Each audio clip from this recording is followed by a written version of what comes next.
That's probably one of the more legendary stories between us two. What's up, Alex?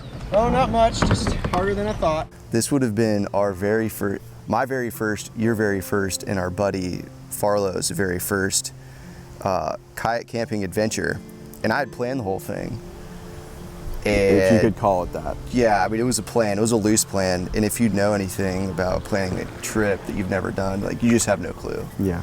So I think that was one of the huge lessons learned, was just going out thinking you were going to do a certain amount of mileage. That trip was like 14 miles, which it was a large trip. It was a large trip, so that doesn't sound like much for, like, whenever you watch YouTube kayak camping videos, they're usually like 20 plus miles between the 2 days. And ours was like 14. I was like, dude, we're being nice and conservative. We'll be good. Boy, were we. How many yards into the trip were we when we realized that was not going to be the case? Less than 100. Yeah, because you get off the bridge right there in downtown Medina, and then there's that first, actually, I think, no, it was at the very beginning. It was the bridge. It was right when we had to walk yeah. to the creek. So we put in upstream of the bridge. Yeah. And the bridge was like, 10 yards away? Mm-hmm. So we put it upstream of the bridge, and then we floated 5 yards. And we got stuck. Yeah, we got stuck. We couldn't go under the bridge, so then we had to, like, get out and then hike around and then do a deep water entrance on our kayaks. And we, like, I mean, none of us had any sort of stability in our kayaks yet. And so that was probably, that set the tone. And I think we were like, oh gosh. What really set the tone is when we came across that first waterfall 100 yards into the trip. Yep. That was, dude, that was sketchy. I remember I was kind of like laughing about it and also thinking, because there wasn't much water in the river at the time. It was only flowing about 40 CFS. But then it was still gushing. Like when you put your foot down in the river, it was still flowing quickly past it, right? Gosh. Dude, what were your overall thoughts on that trip? I mean, because that, like, I'm pretty sure that rubbed you and Farlow the wrong way. Initially. Like, yeah. I think that, you know, when you think of a kayaking trip, you think, okay, I'm gonna get in a kayak, I'm gonna have a nice stroll down a pretty river with some nice views and some fun little chutes, little rapids, and not much exertion. You know, there's the paddling, but there's no real work. Stroke every now and again. It was a harsh truth as soon as we got there that we were walking. We were portaging. Portaging down here in the States, portaging if you're up north or fancy. Yeah. Yes. Portage. Portage. Yeah. No, I would totally agree with that. Like, you know, every trip starts off good till you actually step into the river. Yeah. And that's where you figure out if you're planning, no matter how much planning you did, if it's actually going to, like, come into fruition. And that's something I still struggle with to this day. If you're doing a new stretch of river, you just have no idea. Like when we went down the Frio River, similar flow rate, and you cross this bridge, and immediately it just turns into flats.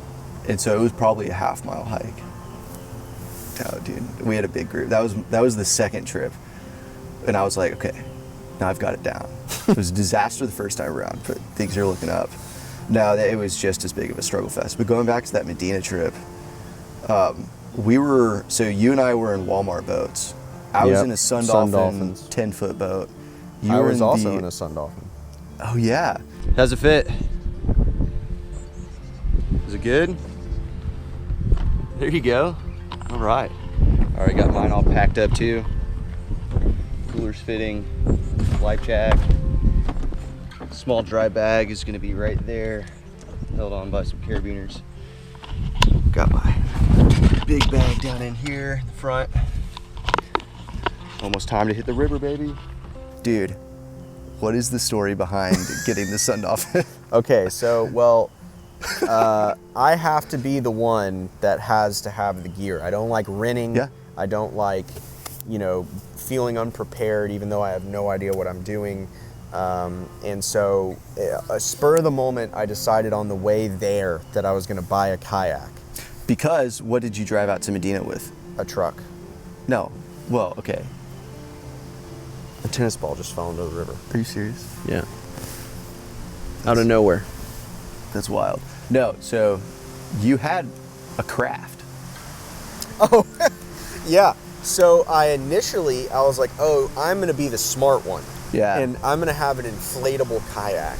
Sure. And this thing came in. And though it felt solid, as soon as I took it out of the box, I knew this was way too much work for my first trip. And I'm glad, because it would have punctured on that first. Oh, yeah, it would not have lasted. I would have gotten in it, and then it would have gone pop. Right.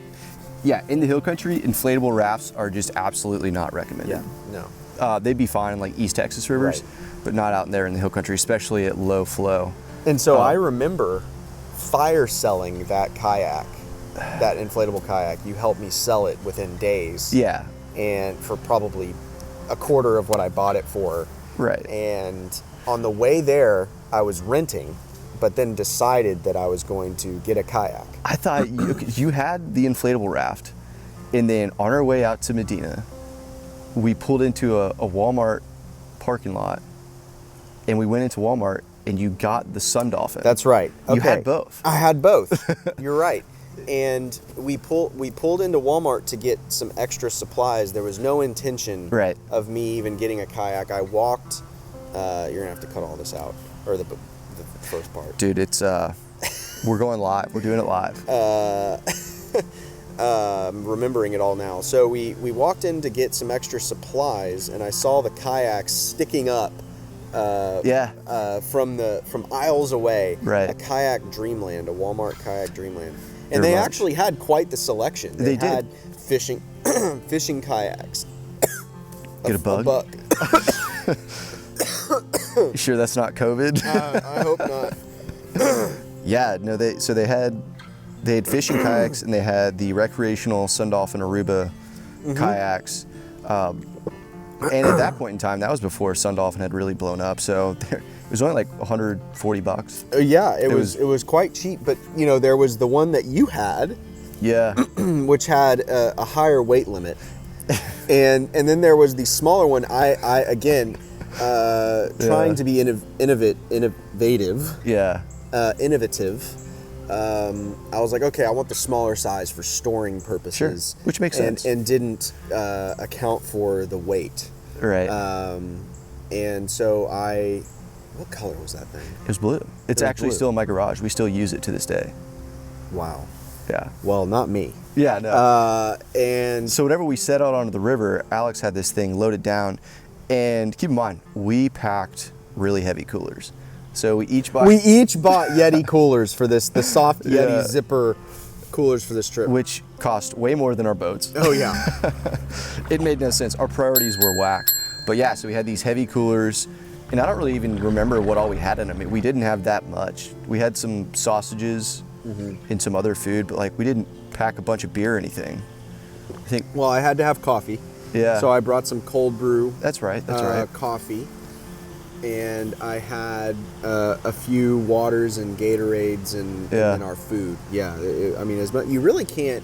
I mean, this isn't a product review, but you really don't think that you can pack a whole weekend's worth of supplies in the Sun Dolphin.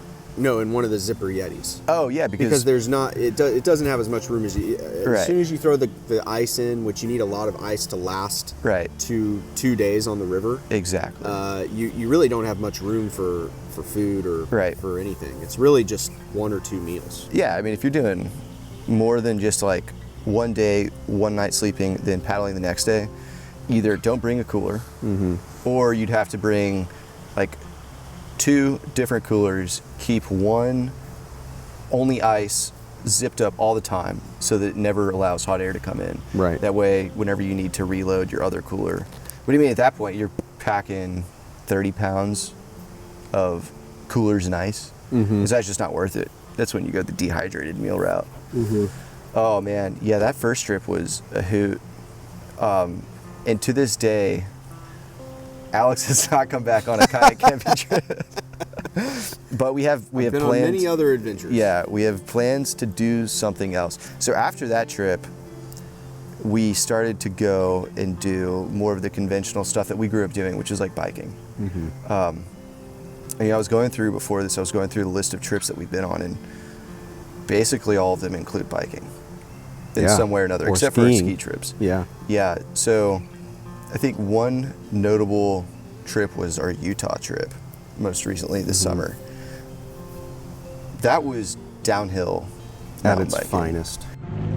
But this trip in particular was special. I've always had a fascination with the desert.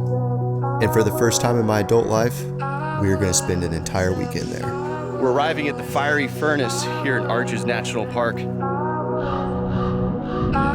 This has to be one of the most densely populated areas in the entire country for national parks. We have this place all to ourselves right now. And for good reason, because the views out here go on for miles.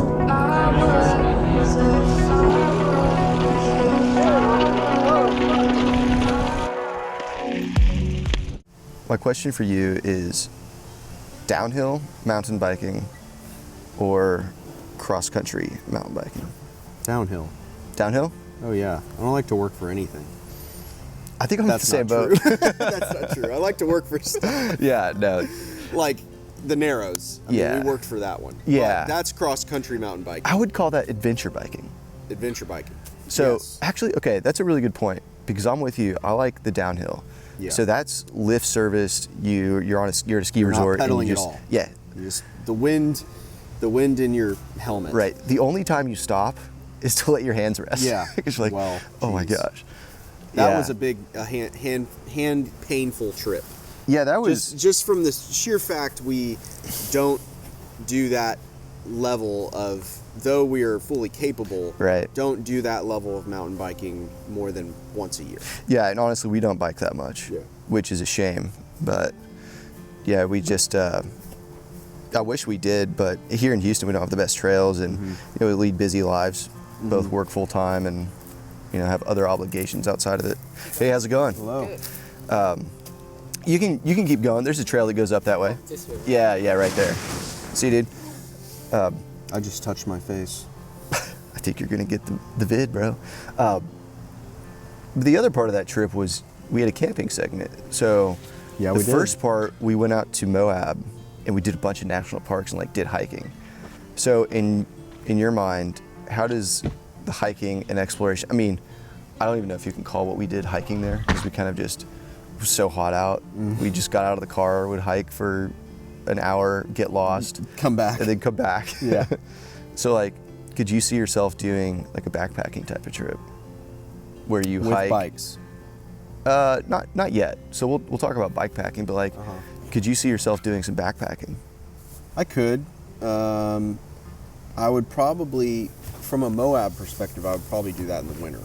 I Oh, would like to do yeah, a Moab good point. backpacking trip in the winter. It might be a little chilly, don't you but- think? It's Better than being better. hot. Oh, yeah, that's a good point. I would say a good backpacking trip that I'd be willing to do is the Narrows. I think that is That's- now that we've figured out that it's very challenging to Golly. mountain bike it, which I do think we were the first ever to attempt that, Oh, 100%. which 100%. which I put on my resume. Yeah. So we can dive right. Actually, let's dive into that Narrows trip, because I think that's when I look at my videos. There are certain videos on my channel that I like a lot more than others. And there's certain videos, like our Utah video, which I personally think is the most underrated video on my channel. Yeah. Yeah. It's one of those where I didn't spend a ton of time putting it together, but I go back and watch it, and it has such a good story, and it's so action packed, and the scenery is incredible. And me, you, and Chris had just a wonderful time out there. Yeah. Thanks to Chris for hosting us and kind of showing us around. But the Narrows is one of those videos that I'm the most proud of because we worked so hard for it. Yeah. And it was one of the most beautiful things that we had seen. What?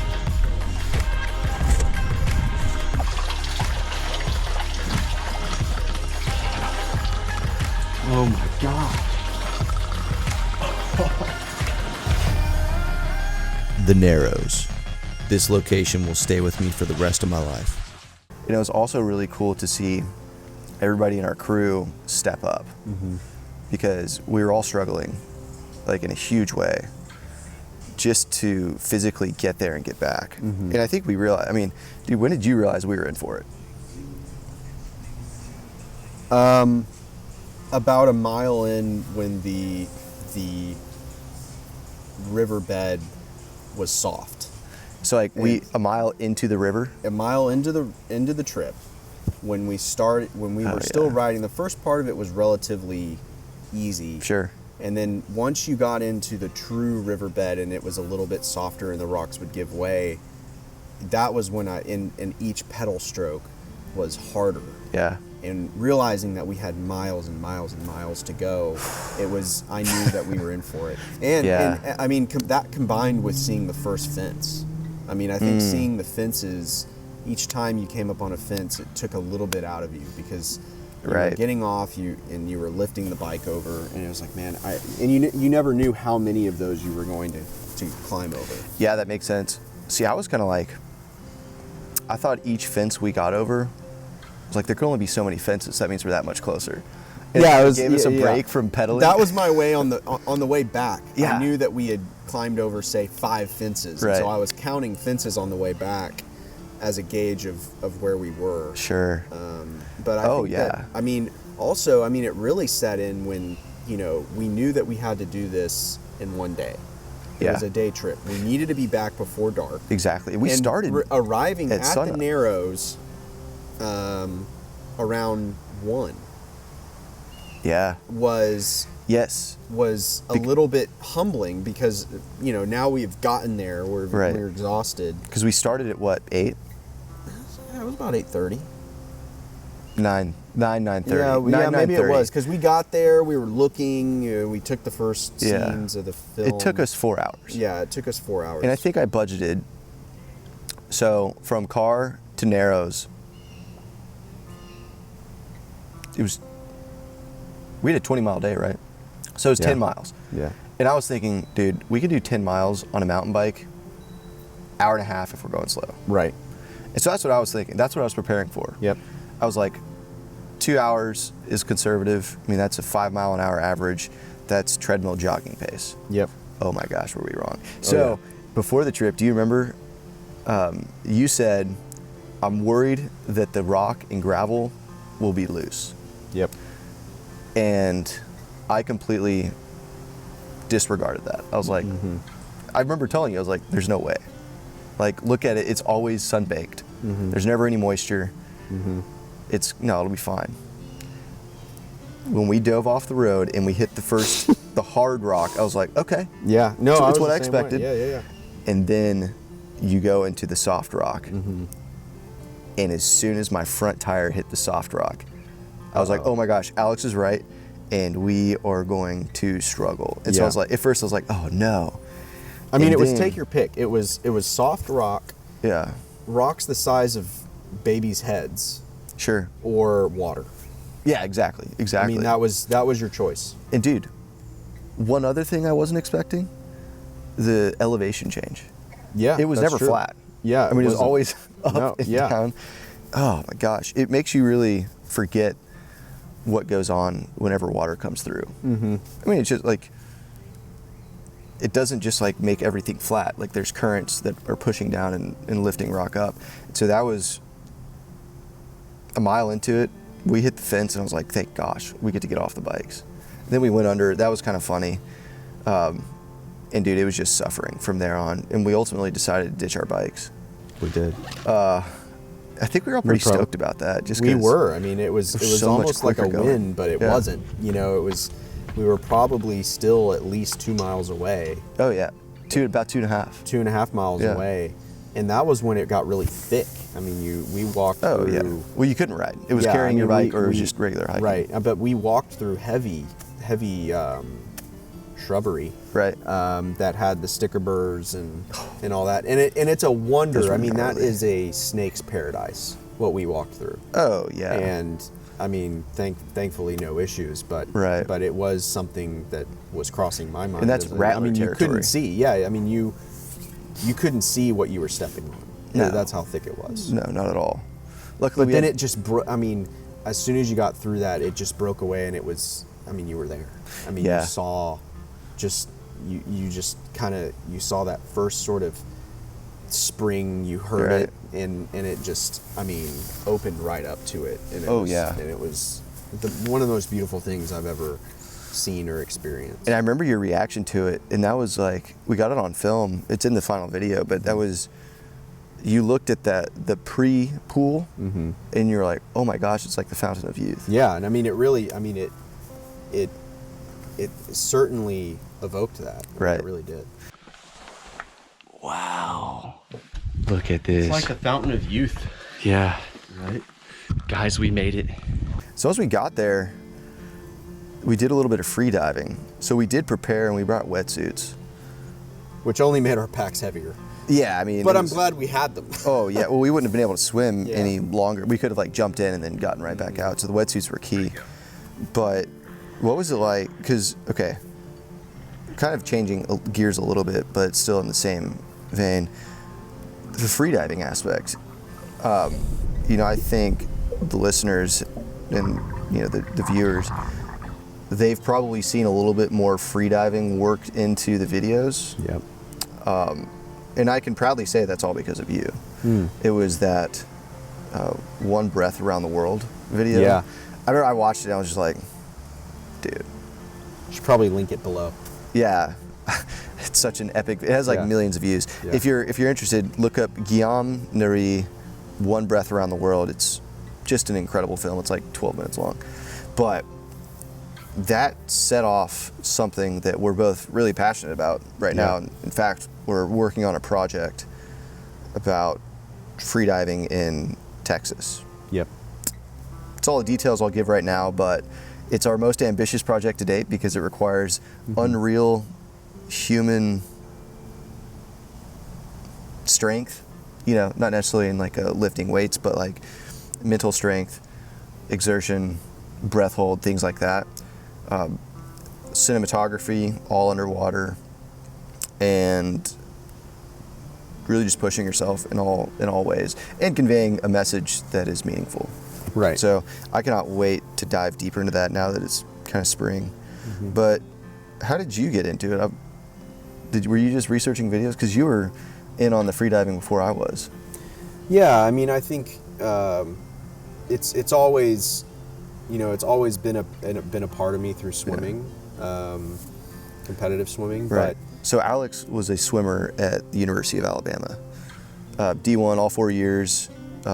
So obviously he swam before that in high school. So water has always been a big part. Sorry. Just a segue. And so, you know, on training trips or vacations or you know, anywhere that we might go as a, you know, just being a swimmer, you want to go and dive, you want to go and hold your breath for as long as you can. And, Yeah. I mean, it's just when you live in water, you enjoy the water, and that's one of the activities you can do in the water. And you get more comfortable in it too. And I've always looked at the free divers in particular as very inspiring. Yeah. The way that they are able to control their body and that's a great way really to put fight it. against something that's completely unnatural for us as, Right. as humans, which is to be underwater. Sure. At depths that are literally crushing you. Right, and actually at depths that you know, in the 40s, 50s, and 60s, people thought weren't possible for a human Yeah. to go down to. And so now that, you know, we know and are still pushing the limits of what the human can do, it's inspiring to watch free diving. Sure. And also it's so easy and accessible for everyone. Right. Everybody can go in and hold their breath for, you know, 30 seconds and get down to that little reef or Sure. or get down to that coral or get down to you know, at Jacob's Well, for instance, Right. to maybe get down to the bottom of Jacob's Well. It's accessible. Sure. But And it's interesting at places like Jacob's Well, the fear of deep water. yeah, which I think is a very real thing. You know, certainly being out in the open ocean, you know, seeing spear fishermen and how they know the marine environment so well that they feel more comfortable swimming with sharks after they've speared a fish, knowing that shark wants their meal, but they're not scared. I mean, obviously they're on high alert, but familiarizing yourself with what's below the surface, you know, it's always been so cool. It's like in Jacob's Well, swimming down into it, people look at you like you're crazy. It's like, dude, it's just a cavernous thing. It looks like a drain plug. Yeah. Like for all you know, there could be like an earthquake happen, and then a cavity opens up, and you get flushed into the caverns. Right. Yeah. No, that's true. So, no, it's been a really fun thing to just try out and get to know your body. I think that was said incredibly well. And then you kind of talked about bike packing, and a lot of people on the channel, like more than I would have thought, have asked if we're ever going to do that. Mm-hmm. Are we? I think that it would be epic. Yeah. To do a bike packing trip with alpaca rafts. Oh, I've seen that. And yeah, to, I don't know, to be able to start the video at, say, the top of the Greenbelt, and it's like Austin area. Yeah, Austin area, and ride down to the creek with our alpaca rafts. So you're talking like mountain bike? Mountain bike. Yeah. Down. So we just had a little cutoff right there. I guess the old camera has 29-minute recording life, so that's all right. Live and learn. We only talked for like 10 minutes after that, so we'll just resume back on the question that it dropped, and that was bike packing, right? Mm-hmm. So how could you envision us bike packing in Texas, or just like around? Like what you had mentioned before the camera shut off, that it would be really cool to bike pack in the hill country. Yeah. And to, you know, you mentioned that Bennett had told you that we could get on some country roads and we'll come across some riverbeds that we can actually camp on. So essentially park your car, get on your bikes, start pedaling on some rural roads, like have fun, tour. Mm-hmm. It's essentially gravel biking. Yeah. And then to camp, you'd have to peel off into the riverbed, because that's the only public land we can really work with out here. Unless you go to a private, do they allow bike packing in state parks? I guess you'd have to do stealth camping. I don't know. You go to Double Lake or something. But then you could do Double Lake. You could do. I know you could do. Sam Houston National Forest, places like that. The one in Austin on Lake Travis. Oh, which one's that? Pace Bend? Pace Bend Park. You can camp there. Bennett and I'm were going to camp there. Remote camping. Oh, you want remote? Yeah, like you bike pack 10 miles and then you set up camp. I mean, I'm down for anywhere as long as it's pretty. I mean, like, I don't want to be here. Yeah, well, I don't want to be on a gravel road, just, you know, completely exposed to the sun, and it's just private land next to me. You know, hopefully I'd like to see hill country. Sure. You know, that sort of thing. Because, I mean, if we're in the hill country, you're going to go up and down. Right. And, you know, so you're going to have your gear, it's going to be heavy, you're going to be going up a hill. Right. You know, so I'd want it to at least be pretty if we did that. Well, I think that ties into another theme, which is, we may go kayak some skinny rivers, but really we wouldn't be kayaking them at such low flow and having to drag our boats and get out and scuff up our feet if it weren't so pretty. Yeah. Because you asked me that like right before. It's like, dude, why do you always go to these rivers that have no water in them? Mm-hmm. And at the end of the day, it's just, like, you just want to go to the most beautiful thing, because we don't get the most rainfall out in the hill country. Right now, the Llano is pumping. It's at 400 CFS. Is it? Yeah. But I've been wanting to hammock camp, so the Frio is only at 50. And so that's why I was thinking about still doing that, a new section of the Frio. And I think you'd love it out there, to be quite honest. I mean, I'm due for another kayaking trip. I really am. I'll just use your kayak. I have and four.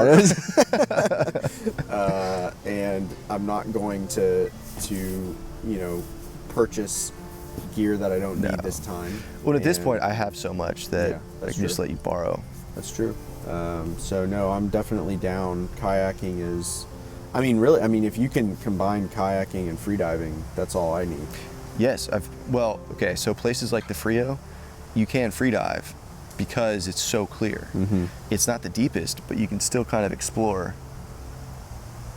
There's someone standing, there's this huge hill like right over there. Like you'll see people on rental bikes, like the electric rental bikes. Yeah.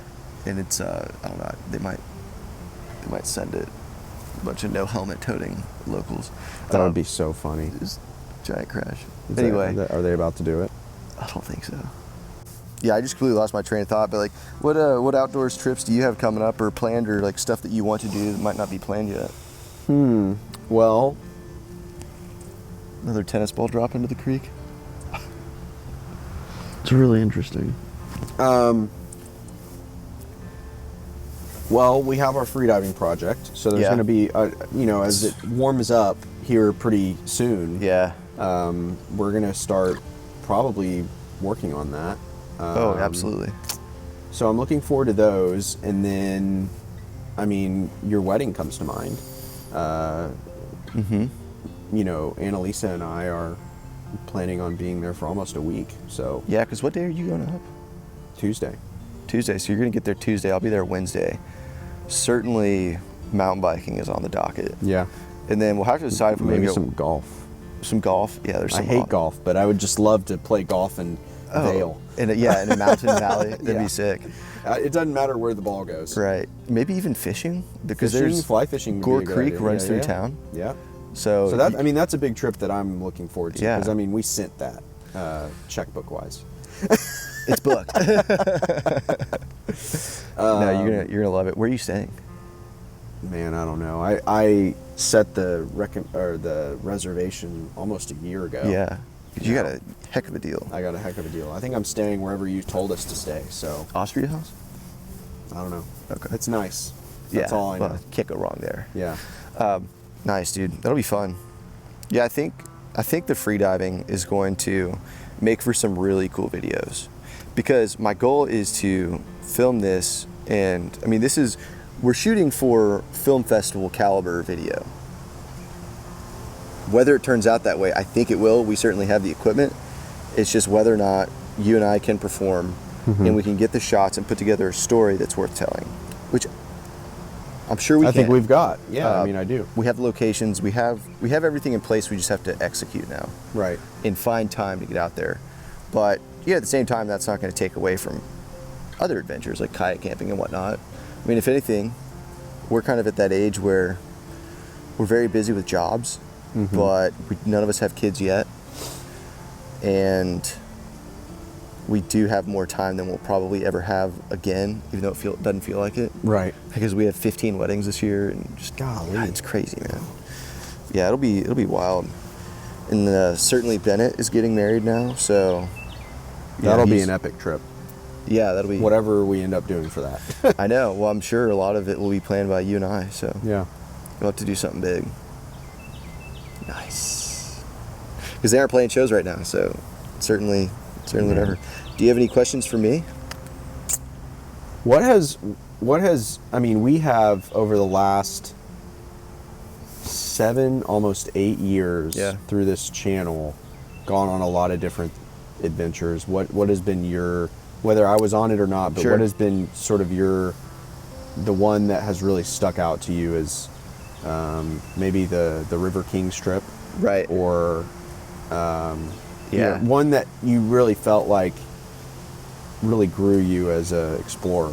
Definitely. No, and as far as that question, absolutely.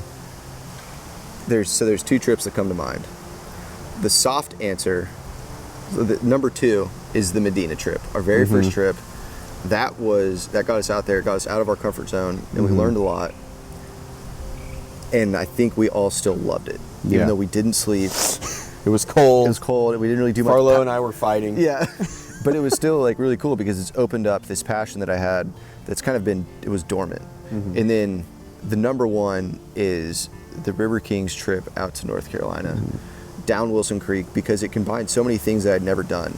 whitewater rafting in a personal boat, so you don't have a guide showing you down, like in your boat steering you.